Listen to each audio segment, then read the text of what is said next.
অনিশ্চয়তা এটা তো আসলে ম্যানেজমেন্টের বিষয়, অফিসিয়ালদের বিষয়। এটাতে প্লেয়ারদের কোনো নাই। প্লেয়ারদের কাজ খেলা, সেটা আপনি যদি মঙ্গল গ্রহেও খেলতে পাঠান, প্লেয়ার অবশ্যই যাবে খেলতে। এটা নিয়ে আমার মনে হয় না কোনো প্লেয়ার ডাউট আছে। না, এটা তো হিট অফ দ্য মোমেন্টে ওদের উইকেট দরকার ছিল, আমি আউট হয়েছি, একটু সেলিব্রেশন তো করবে, এটাই তো স্বাভাবিক। যে কোনো টিম এলেই করতো। না, ওটা তো হচ্ছে কি আপনার ওইটা আমি যেহেতু সেট হয়ে গেছিলাম, ওরা আমাকে প্যানিক করতেছিল হয়তো বা স্লেজিং করে, এটাই তো পার্ট অফ ক্রিকেট, এটা হয়েই থাকে। না, আমাদের পুরো প্ল্যানিংয়ে ছিল যদি কে থাকুক না থাকুক, যে হাসান নেওয়াজ যদি লাস্ট ওভার পর্যন্ত খেলতে পারে, যে ও যে পাওয়ার হিটিং আছে ও শেষ করে আসতে পারবে, কারণ ও পুরো ম্যাচটাই ও বানিয়ে নিয়ে আসতেছিল, ও উইকেট ট্রিট করে খেলতেছিল। আমি বললাম আমার কাছে মনে হয় এরকম ইনিংস আমি ওরা খুবই রেয়ার দেখছি, যেরকম ও নর্মালি অনেক স্ট্রোক খেলতে পছন্দ করে, বাট ওর আজকে যে সেন্সেবল ইনিংস ছিল আউটস্ট্যান্ডিং। না, ওটা স্বাভাবিক, এটা হিউম্যান বিন, ওই মোমেন্টামটা এমন আসবে, এটাই স্বাভাবিক। বাট দিন শেষে জিতছে, এটা আলহামদুলিল্লাহ, সবাই এখন পুরাই ফ্রি আছে। না দেখেন, এখানে আসলে দেখানোর কিছু না। দেখেন, টিমও যেমন ছিল, আমারও ক্যাপ্টেন্সি প্রথম, তো দুইটা মিলে আসলে সব কিছুই ডিফিকাল্ট ছিল, যেহেতু একটা এলোমেলো টিম ছিল। সেখান থেকে আমার ক্যাপ্টেন্সি করাটা আসলে কি বলবো, যে আসলে অনেক ডিফিকাল্ট ছিল। সেই জায়গাতে as a team combination, team bonding, সব কিছু রেডি করতে করতে যাক আলহামদুলিল্লাহ এখন অবধি সবাই ভালো আছে, যে এরকম টিম কম্বিনেশন বা টিম এফোর্ট আমাদের দরকার এন্ড অফ দ্য বিপিএল পর্যন্ত।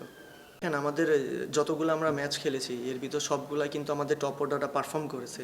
তো এই কারণে আমাদের মিডিল অর্ডার ব্যাটসম্যানদের জন্য একটা মানে ডিফিকাল্ট ছিল, যেহেতু তারা রেগুলার ব্যাটিং করতে পারছে না। বিশেষ করে আপনি যদি সাদমানকে দেখেন, 3 ম্যাচ আগে হয়তো বা অল্প কিছু বল খেলেছে, বাট ওর জন্য অনেক ডিফিকাল্ট ছিল, কারণ ও আপনার অলরেডি অনেক দিন পরেও বিপিএল খেলতে আসছে।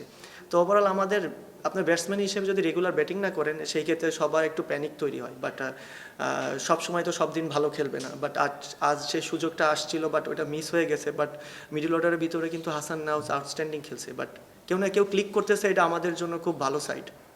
না, এটা নিয়ে আমার মনে হয় না কোনো প্লেয়ার প্যানিক আছে, কারণ যেহেতু আপনি ক্রিকেটে যখন খেলায় ঢুকবেন, আপনার যত বড়ই প্রবলেম থাকুক না কেন, আপনি ওই টেনশন বাদ দিয়ে কিন্তু ক্রিকেট খেলতে আসে ম্যাক্সিমাম। এটা হয়, যে হয় না যে না, বাট ম্যাক্সিমাম টাইমে এমন হয়। বাট আপনি যেভাবে বলছেন যে ব্যাটসম্যানরা যে খেলতেছে, বাট এক একজনের প্রিপারেশন এক একভাবে।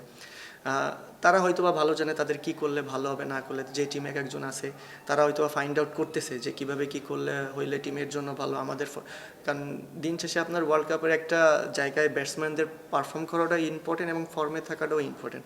আশা করি তারা রাইট টাইমে রাইট জায়গায় জ্বলে উঠবে। অনিশ্চয়তা এটা তো আসলে ম্যানেজমেন্টের বিষয়, অফিসিয়ালদের বিষয়। এটাতে প্লেয়ারদের কোনো নাই। প্লেয়ারদের কাজ খেলা, সেটা আপনি যদি মঙ্গল গ্রহেও খেলতে পাঠান, প্লেয়ার অবশ্যই যাবে খেলতে। এটা নিয়ে আমার মনে হয় না কোনো প্লেয়ার ডাউট আছে।